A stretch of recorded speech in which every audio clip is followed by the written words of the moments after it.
Tapi kalau saya secara pribadi jangan pernah abaikan masukan orang-orang terdekat, karena asumsinya orang-orang terdekat ini adalah orang-orang yang sangat menyayangi kamu. Kamu boleh mengarahkan, kamu boleh mendampingi, tapi kamu gak boleh menuntut. Nah itu susah. Nah itu pasangan pun kayak gitu. Hargailah keunikan dia gitu.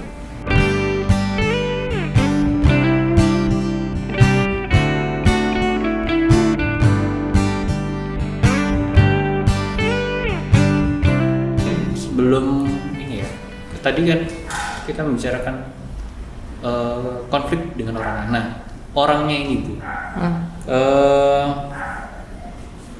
sebenarnya ini kan kalau misalnya kata yang populer itu jodoh. Jodoh ini mungkin banyak orang definisinya beda, tapi mungkin secara umum adalah satu orang yang selamanya kita akan hidup bersama dengan dia. Nah, kalau dalam Kristen sendiri Bu, pasangan itu ditentukan oleh Tuhan atau kita yang memilih? Ditentukan apa milih? Cuman Adam kayaknya yang ditentukan ya, karena nggak ada. Iya. Tapi kita bersyukurnya ya, kita itu jadi image of God gitu ya, jadi gambar dan rupa Allah itu mewarisi banyak hal, moralnya harusnya gitu ya, sebelum kejatuhan dalam dosa itu moralitasnya, cara berpikirnya. Jadi untungnya kita tidak diciptakan sebagai robot yang harus disettingin gitu ya, sehingga kita percaya bahwa pasangan hidup itu adalah pasangan yang kita sendiri yang mencari, tapi di dalam pencarian itu ada Allah yang menuntun kita. Cara nuntunnya gimana? Ya kembali kepada ini tadi, relasi kita dengan Tuhan. Semakin kita berelasi dengan Tuhan, nilai-nilai yang Tuhan harapkan kita lakukan itu kan terserap dalam diri kita. Nah itu mempengaruhi semua hal, bukan cuma soal cari pasangan hidup. Kita berteman aja, value-nya pasti kalau kita deket sama Tuhan. Kenapa? Makanya semakin kita deket sama Tuhan, kayak anak saya itu dijulukin apa? Ya anak holy banget ya. Karena apa? Begitu, karena di rumah misalnya value-nya kayak misalnya ngomong kotor apa segala, enggak gitu, bukan karena papamu ini pendeta, bukan, tapi karena kalau kita cek di Alkitab standar ini nggak boleh ada gitu loh. Nah ketika dia ke sekolah, dia nggak bakalan tahan ketika ada teman-temannya yang ngomongnya kok gini ya, bukan bermaksud membenci orangnya, tapi dia akan mengeliminir diri sendiri gitu loh, karena nggak nyaman tuh. Demikian juga cari pasangan, jadi cari pasangan juga kita diizinkan sama Tuhan, cari Allah sendiri. Tapi kalau kita mau pernikahan kita, pasangan kita adalah pasangan yang berkenan kepada Tuhan, yaitu tadi value hidupmu sebenarnya gimana relasimu dengan Tuhan. Semakin relasimu dengan Tuhan baik, kamu cari pasti value-nya juga value yang sesuai standarnya Tuhan. Sehingga kalau sudah kayak gitu sebenarnya nggak usah takut salah pilih gitu, kan kita udah dapat modalnya. Nah sekali lagi itu loh pentingnya kenapa pacaran itu bukan karena aku temanku udah punya pacar atau ada hasrat pengen punya pacar, bukan sekedar itu gitu. Paham ya? Kira-kira. Jadi semakin kita mendekatkan diri sama Tuhan, terus jadi kita menyerap nilai-nilai itu tadi, dan itu mempengaruhi bagaimana kita mungkin berrelasi, bergaul, bersosial, dan akhirnya juga mempengaruhi cara kita mencari mana yang sesuai dengan kehendak Tuhan atau dan cocok dengan nilai-nilai yang sudah kita dapat dari berkat dengan Tuhan. Dan satu lagi akhirnya ya, karena kita yang mencari dengan pimpinan Tuhan itu ya, Roh Kudus yang akan apa yang kita pelajari dari kebenaran firman Tuhan, prinsip-prinsip itu kan nanti akan di-recall gitu ya sama Roh Kudus ya.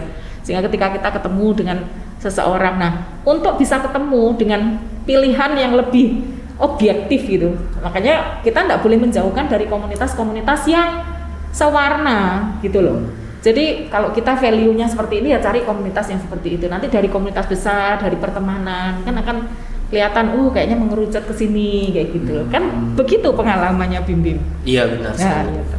Okay. Betul bukan? Iya. Nah. Kan saya lebih tua, tahu lah saya. Iya.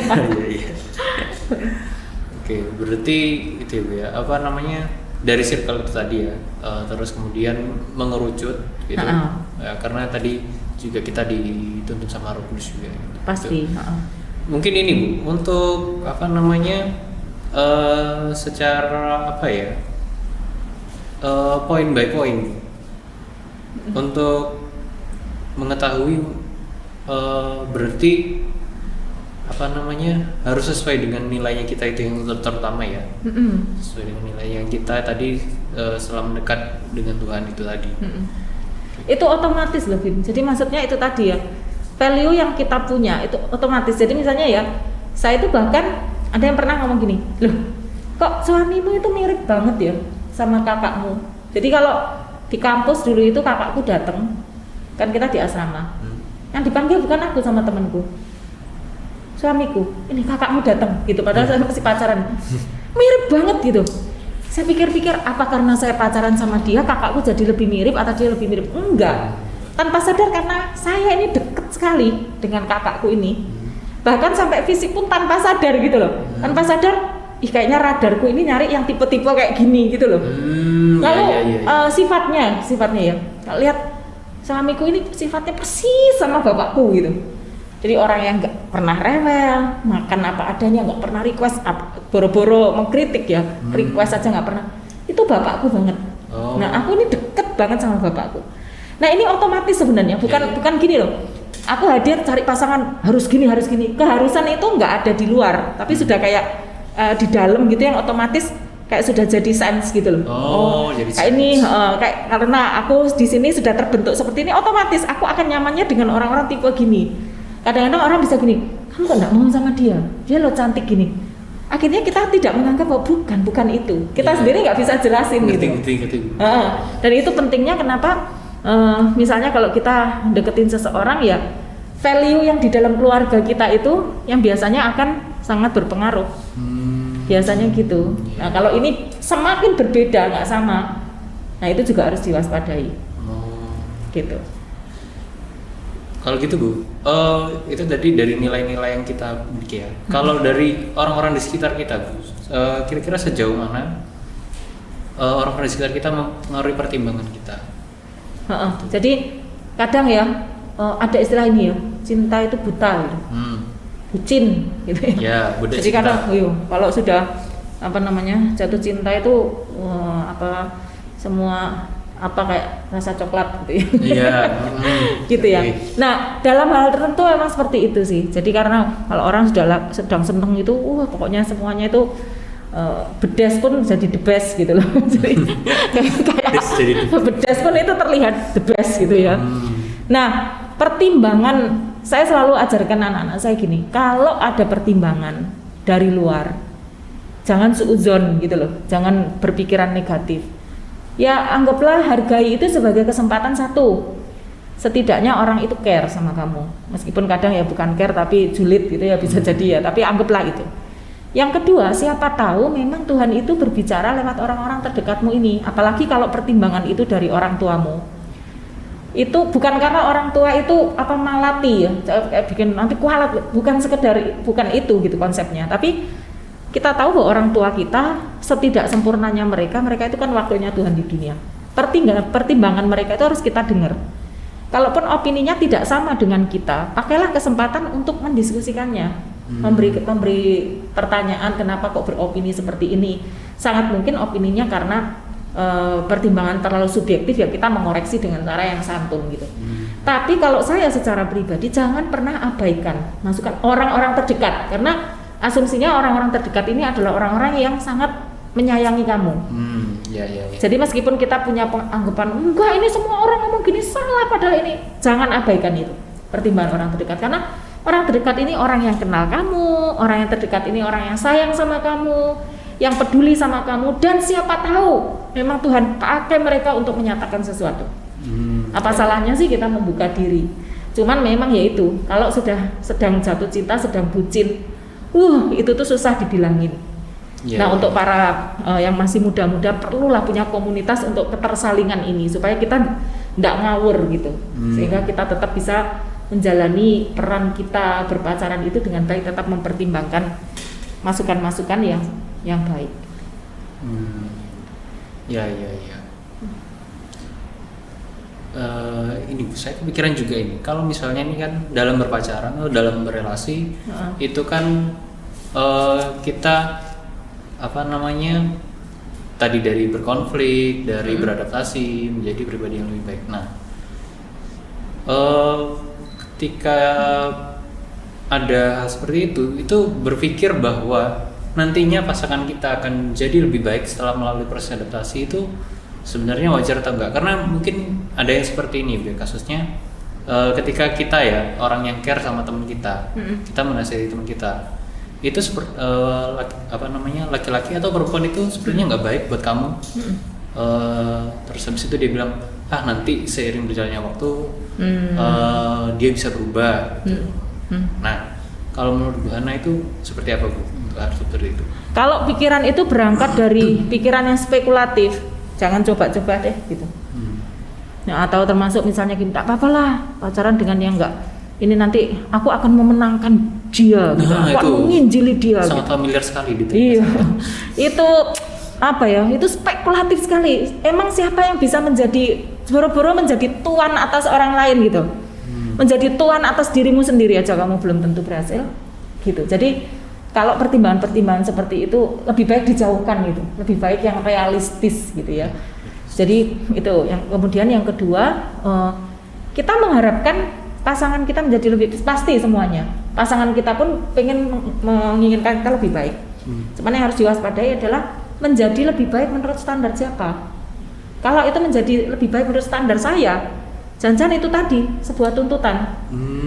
Karena aku ingin mencapai sesuatu, standarnya selalu ya standarnya Tuhan. Sama loh Bim, nanti kalau misalnya punya anak pun kayak gitu tuh muncul juga. Misalnya ya mengagetkan, misalnya gini ya, saya sama suami saya nggak ada background yang berhubungan dengan hutan itu kan nggak ada gitu loh, maksudnya yang animal apa segala macam ya sewajarnya aja. Nah, kalau anak saya yang pertama, misalnya hobinya, passionnya musik itu, oh ya wes rodok nyambung lah itu dengan orang tuanya kayak gitu ya, yang pelayanan kayak gini. Nah begitu anak saya yang kedua, ternyata dia nggak seperti itu gitu loh, dari kecil sekali dia sukanya binatang tok, dan nggak ada di otaknya itu cuman ya udah satu itu, cuman mau jadi dokter hewan.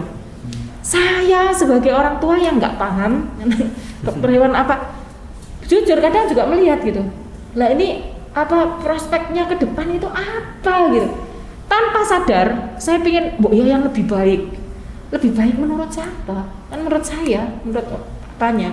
Padahal Tuhan bilang loh, apa yang aku berikan kepada dia baik, biarkan dia menjalani proses menuju baik sesuai dengan kapasitas dan potensi yang memang sudah aku taruh.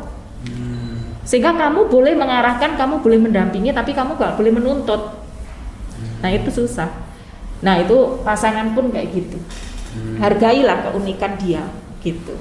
Bertumbuh bersama boleh untuk mencapai lebih baik, tapi bukan searah yang aku pengennya kamu berubah gini supaya gini. Nah itu udah tuntutan. Gitu. Jadi untuk melihat berharap hal yang spekulatif gitu. Oh ya jangan. Kalau saya sih nggak sebesar itu iman saya, jujur gitu ya. Maksudnya bukan takut, tapi nggak ada jaminan, dan rata-rata justru yang terjadi yang kayak gitu tuh amburadul kok, karena apa konyol gitu loh, pikiran-pikiran konyol, karena kamu nggak bisa menjadi tuan atas orang lain. Itu tadi salah satunya, loh dia dibentuk dengan background berapa lama?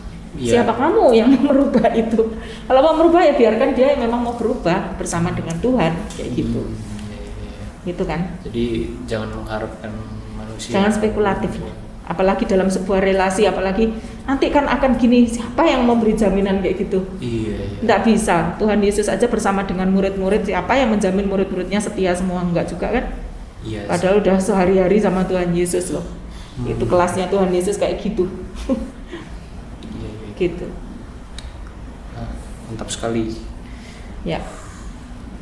Jadi ini Tanah Mas, karena banyak banget ilmu yang insight baru dari Bu Hana. Ingat nggak tapinya lupa lagi. Oh, ini rekam. Oh iya. Nanti sebentar lagi. Oh iya. Pas ya. Iya. Disetel lagi gitu ya. Lupa lagi. Nanya lagi sama saya gitu ya. Iya, nggak apa-apa. Iya. Kan Bu Hana banyak kan. Nah, ya. Ini mungkin salah satu yang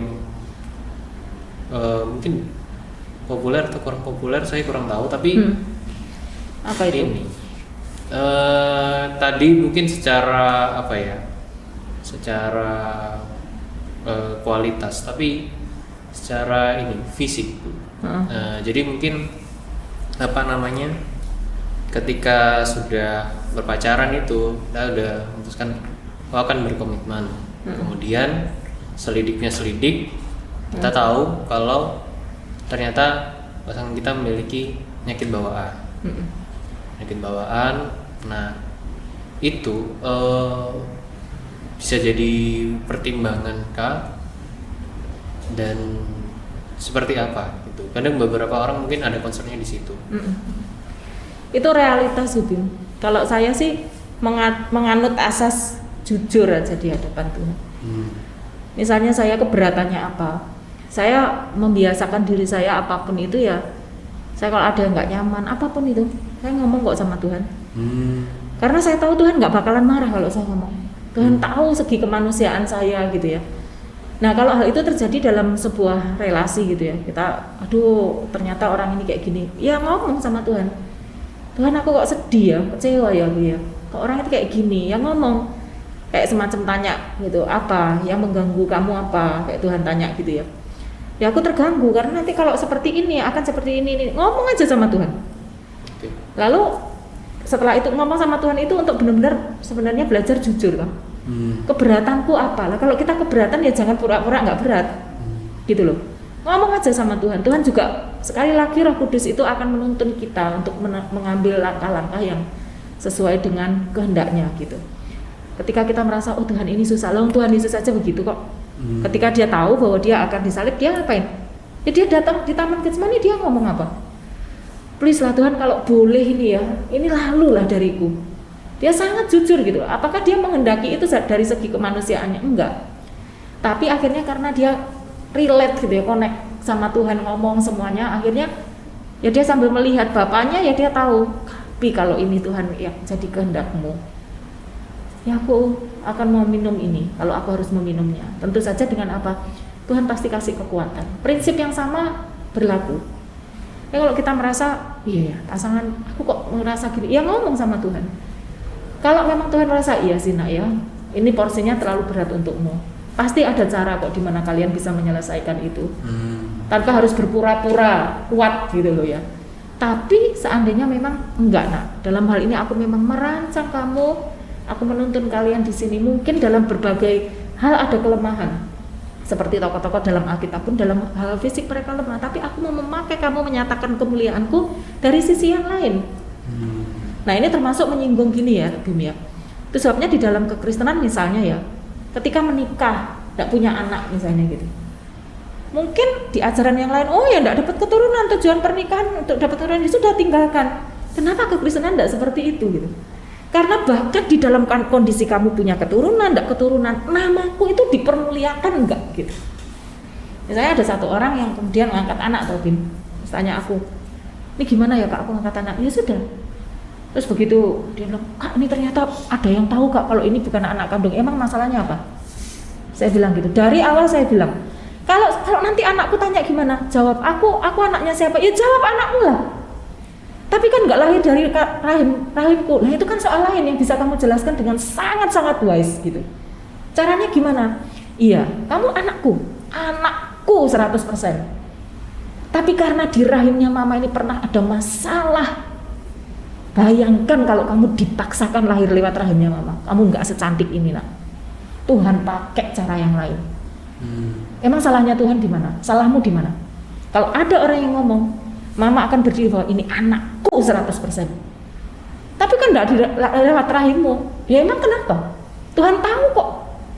Kalau lewat rahimku mungkin kamu enggak akan sehebat ini. Tuhan lebih tahu. Persoalannya kan adalah aku mau menerima ini sebagai bentuk rencana Tuhan di dalam hidupku. Nah itu adalah salah satu kasus yang sering dijumpai di dalam pernikahan. Nah, waktu itu mau pindah, aku pindah ya kak.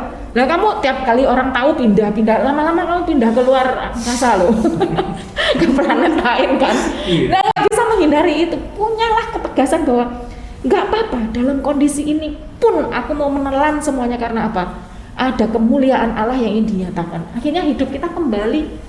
Hidup ini dari awal itu kan itu tadi loh, reflektif ilahi tadi itu. baik pernikahan, baik kita single, baik apapun itu Tuhan lebih dimuliakan nggak sih gitu loh. Nanti itu terus Bim, dalam pernikahan juga relasi kita dengan mertua, wah itu masalah lagi misalnya mertua, nanti ada kita generasi sandwich, tahu sandwich itu ya. Jadi kita sudah di sini harus nopang orang tua, membiayai orang tua sendiri, membiayai anak sendiri, keluarga, kemudian nanti pasangan juga gitu, sandwich ketemu sandwich itu apa dipikir konfliknya nggak berat? Berat. Benar. Tapi sekali lagi mindsetnya apa nih? Itu basic banget. Gitu, harus kembali ke situ. Oke. Itu sih. Kejawab ya kira-kira tadi itu pertanyaannya. Sangat terjawab. Ya. Kalau nggak kejawab nggak apa-apa, kita podcastnya sampai jam berapa? 12 malam. 12 malam. Oke. Sip. Apa takut? Ayo lagi. Iya. Bu Hana, mungkin ada satu statement untuk terakhir ini podcast kita, menutup podcast kita. Udah selesai? Sudah. Wah. Ya boleh lah, ayo. Apa statement apa terkait dengan apa? Pesan-pesan atau? Pesan dari diskusi kita khususnya tentang kenapa sih harus menikah, tujuan menikah itu dan rancangan Tuhan dalam pernikahan itu seperti apa? Jadi saya itu kalau disuruh nyampein pesan tuh mesti banyak gitu sebenarnya ya. Iya, namanya juga ibu-ibu Bim. Iya, sampai jam 12 malam. Jadi semua lebih banyak pesannya ya. Iya. Jadi kalau pesan saya gini, ngomongin soal pernikahan, ingat bahwa pemrakarsa itu Allah. Subjeknya Allah. Jadi karena subjeknya Allah, dari sejak awal pun mau pacaran, berteman, ikuti standarnya Allah. Paling gampang standarnya Allah itu bisa kita temui di mana? Ya semakin perkuat aja komunitas kekristenan yang bukan sekedar kumpul-kumpul sebagai orang Kristen, tetapi yang di situ kita belajar bersama, jangan sungkan tanya kepada orang yang Tuhan pakai memang punya disiplin ilmu di situ gitu ya, untuk memperlengkapi knowledge kita gitu ya, membuka diri dan rendah hati untuk melihat sebenarnya campur tangan Tuhan itu apa. Tapi tujuan dari semuanya, entahkah menikah, enggak menikah, belum menikah, entahkah sedang pacaran, ingat bahwa yang menjadi pemrakarsa atas hidup kita itu Tuhan. Jangan sampai kita membuat standar-standar sendiri gitu. Harus ikutin jalurnya Tuhan. Pasti harus, tujuan hidup kita itu memuliakan Tuhan. Hanya dengan memuliakan Tuhan itu otomatis kita hidupnya berdampak. Udah gitu. Ya. Terima kasih Bu Hana untuk percakapan kita pada Sama-sama. Kali ini, dan terima kasih juga untuk para penonton setia kita di podcast Elroy. Jangan lupa untuk like, subscribe, dan komen. Sampai ketemu di podcast Elroy selanjutnya. Bye bye. God bless you. Bless you.